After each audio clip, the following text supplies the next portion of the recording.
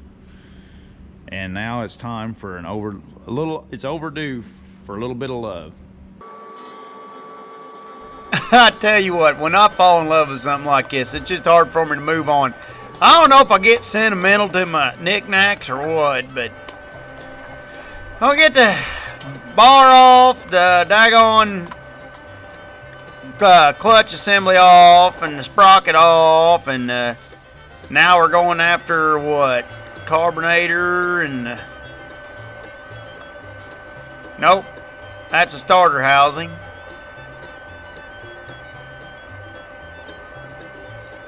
And that's a coil wire, the blue wire there. See, it's just like Blackie's got that blue wire that runs it.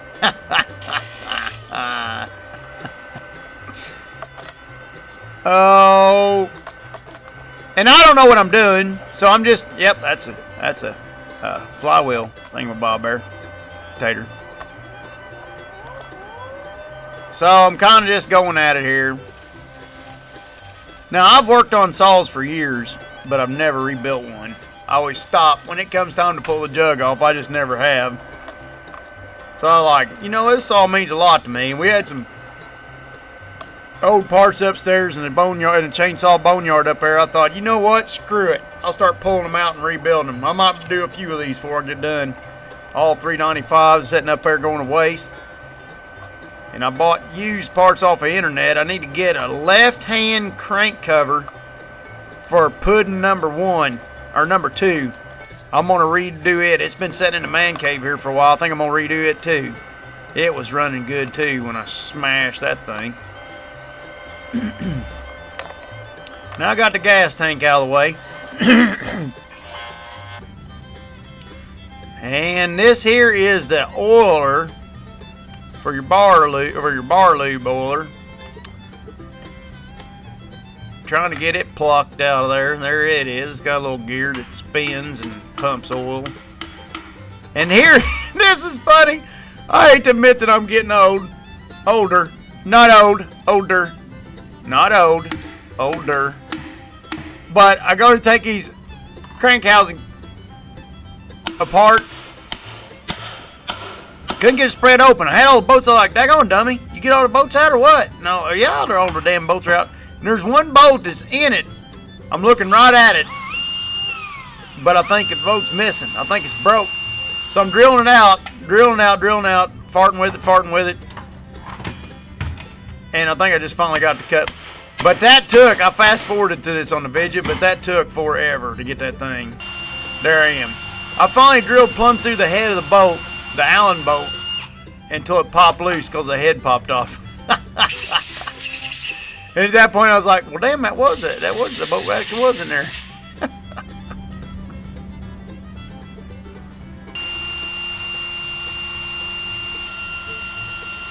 Nobody ever accused me of being all that bright. It's in there, Tater. You'll get it. Now I'm back to drilling again because I don't want to screw up my... There it is, it popped. You see that? And right now what's going through my head is like, what? Well, daggum, that bolt was sticking. You just drilled the head of the bolt out, dummy. If I'd have stuck an Allen wrench in there and went to digging around, I'd have caught the cog and start spinning on it. Now what am I doing? Oh yeah, I'm putting the crank bearings in. They're just little roller bearing looking deals. Ain't nothing special. The only thing that makes me nervous is the crank bearing on the other side slid in a little too easy. I didn't have to drive it in with the socket, it just kind of slid in there.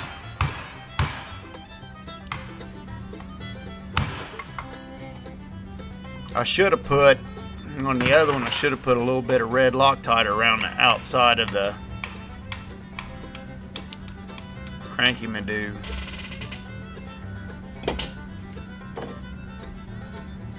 There's the crank, it's going in.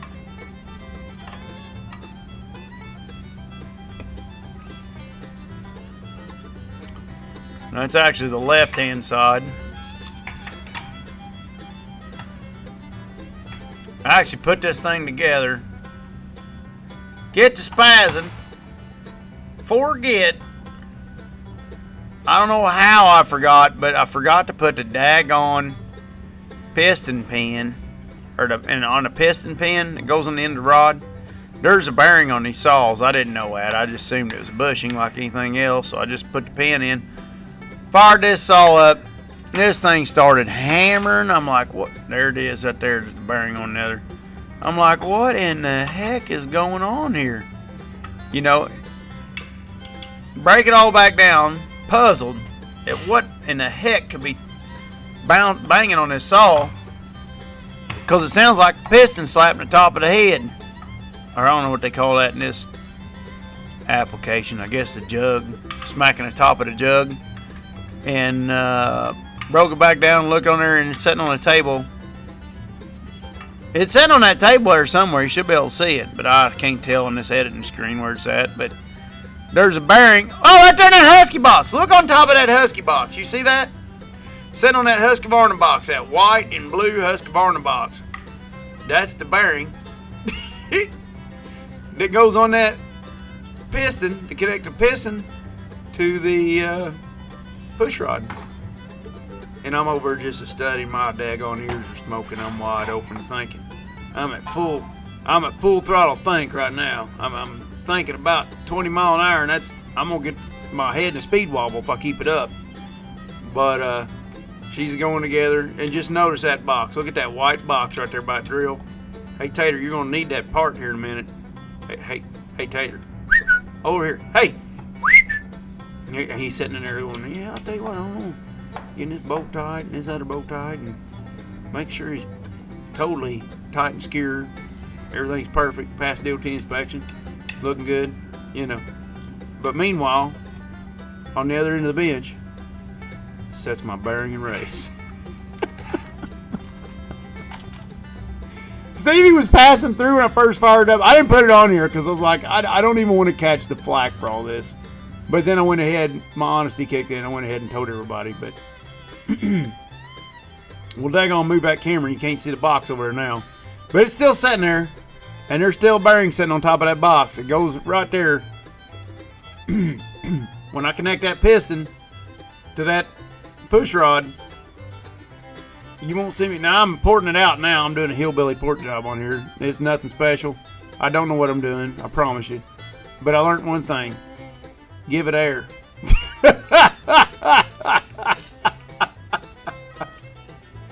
That's as deep as this went. Stevie's got a hold. See, look at us!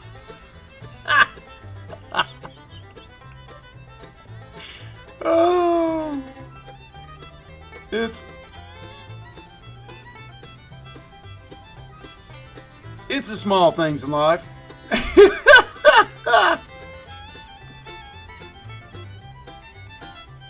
Oh, Tater. What a mess.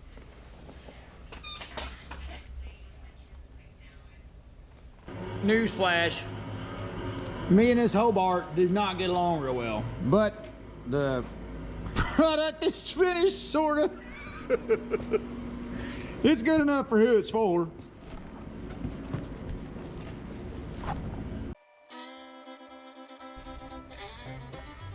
Now we're getting her flopped back together. Got the coil in there and cleaned up. Looks pretty clean underneath. And now I'm gonna do, I got it ported out with a hillbilly port job. It's nothing good, nothing to brag on. I'm not acting like I know anything I don't know. But I'm taking that, I honed that thing out a bit and marked it, and I'm gonna advance the timing on this thing a bit. And I don't know, I didn't go full 12 degrees, but it's every bit of 8 to 10 degrees advanced in the timing.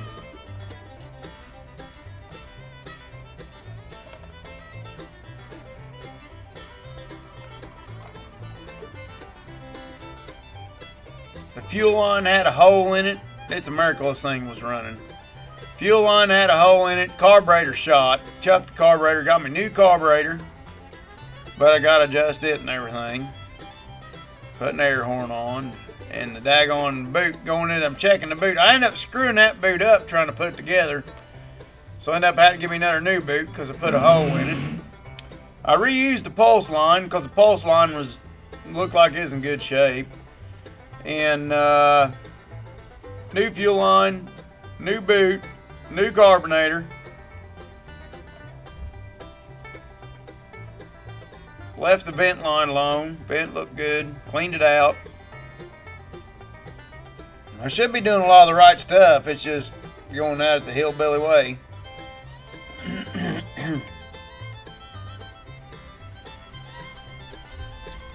Now, I don't know what I'm looking for presently. Oh, some screws. Yeah, I lose screws right and left trying to redo this thing. But thanks to Squeezer, back when Squeezer worked out here, he'd keep these, old Kenny Keyser, he'd keep them old bolts and stuff like that, and thank goodness he did, because I've been digging in these things. Thank you, Squeezer, if you see this somehow. Buddy, I appreciate it. Daggone it.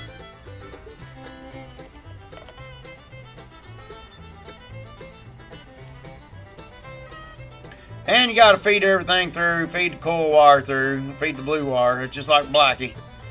Got to feed the blue wire. And there it is. And there's that cover for the flywheel cover.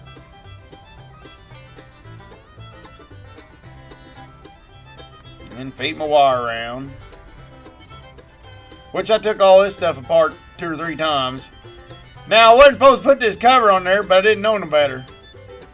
You can't get the saw back together with that cover on there. You gotta leave that cover off till you get your saw put back together. You gotta get the gas tank put back on it. Before you do that. And I put the oiler back together, and now I'm checking some of the crankcase bolts. Just checking everything, make sure everything's snug. And that was the sprocket. And there's the clutch housing. And then there's the clutch.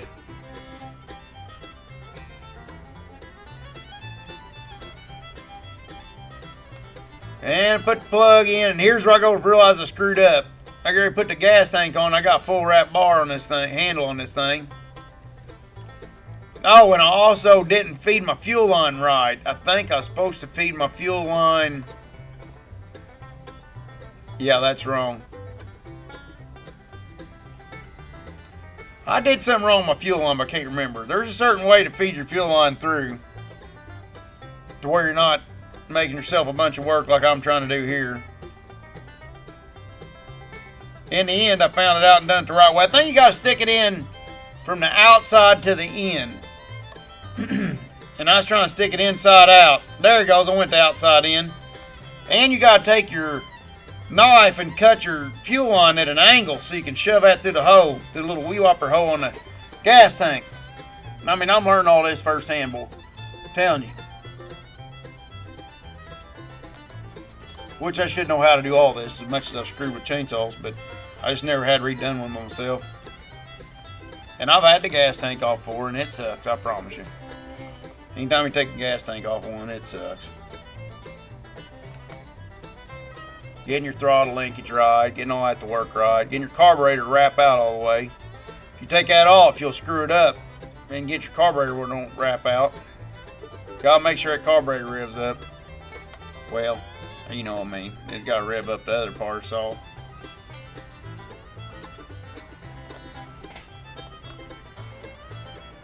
And there I'm trying to wad them lines through there. And there I got, no I didn't. See, everything went wrong. I should have come in from the top. That's what I did wrong. Should have come in from the top. Well, figured out what I did. I forgot to put the daggone bearings in the top of the push rod. And it was smacking on the piston. Whatever.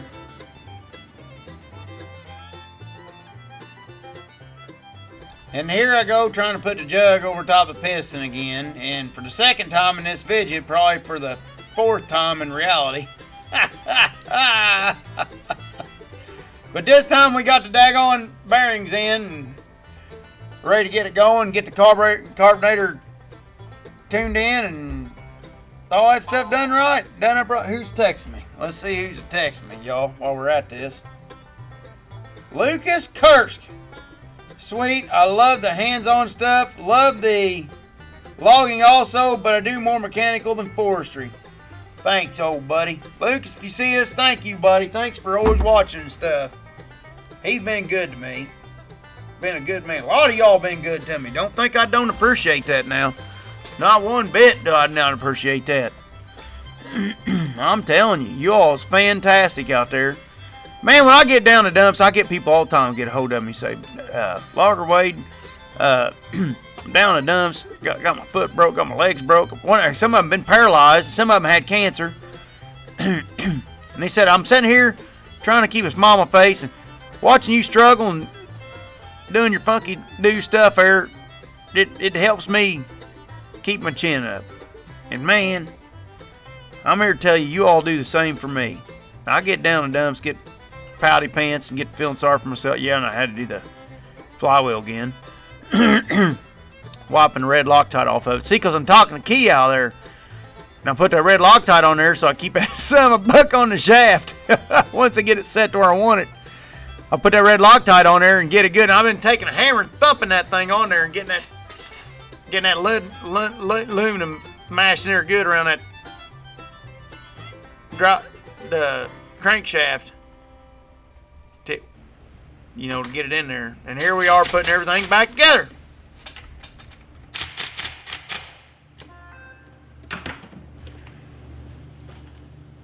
Alright, let's see what we got.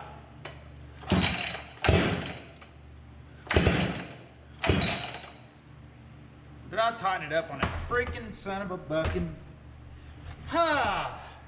It's been like this all day!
That's about all I got the guts to go with this thing. I don't want it wrapping out too tight. I make a living with this thing. I don't play with it. Well, what am I saying? I'm playing with it right now. Oh, it's about like old Blackie. It ain't pretty to look at, but it'll get the job done, I promise you. And then some. What a good old saw. That's a 2011. It's 2021. In March or the 1st of April, this saw will be 10 years old. And hopefully we'll be cutting some white oak. I don't know if we'll be recording it though, because we'll be up there on a naval base, but it'll be cutting some white oak veneer up there when it turns 10. And this thing ain't exactly lived a sheltered life, that ain't no doubt. Boy, it's a mean mamma jamma, boy, I'm telling you. Check it out.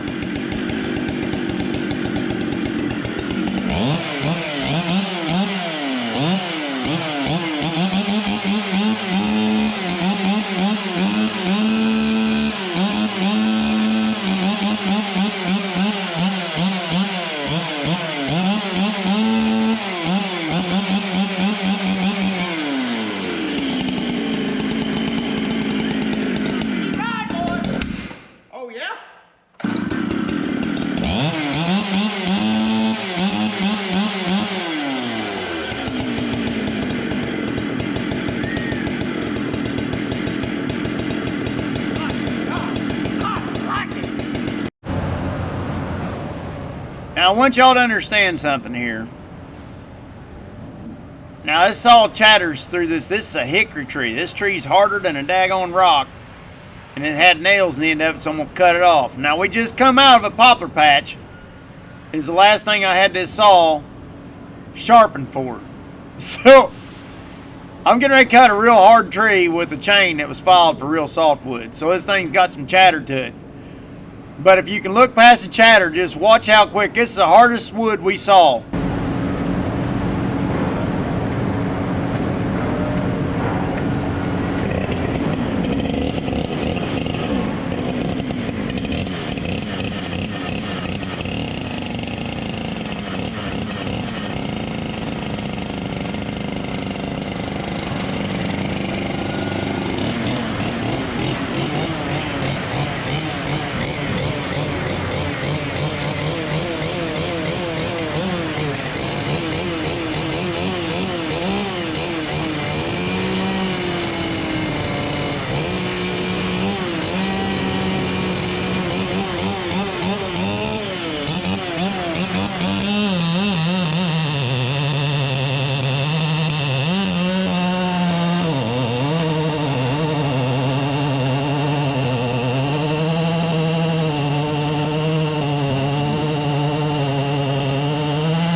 Make sure to hit that like button and subscribe and hit that bell.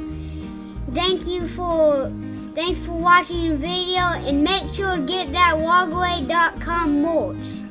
Goodbye. Bye, everybody. We love you. See you. He's like Demolition Ranch.